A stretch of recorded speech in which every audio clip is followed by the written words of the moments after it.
patuloy nating ibigay ang sigasig sa ating anti-criminality operations. Marami ang pumupula sa atin, bumalik na naman daw ang kriminalidad sa kalsada. Gusto man nating sabihin na ito walang basehan.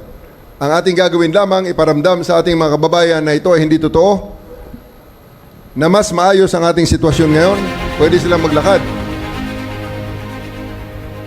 anumang oras sa kalsada na walang gumagambala sa kanila.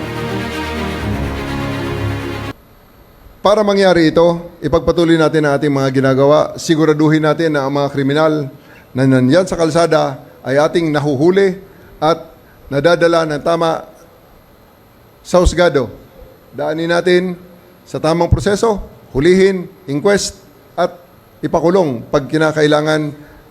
Kung kailangan magtestimonya tayo para sila ay makulong, then gawin natin. Kung kailangan naman ng interbensyon, gaya sa mga naging biktima ng illegal na droga, kailangan ng interbensyon at pwede naman silang iparehab, tulungan natin silang marehab.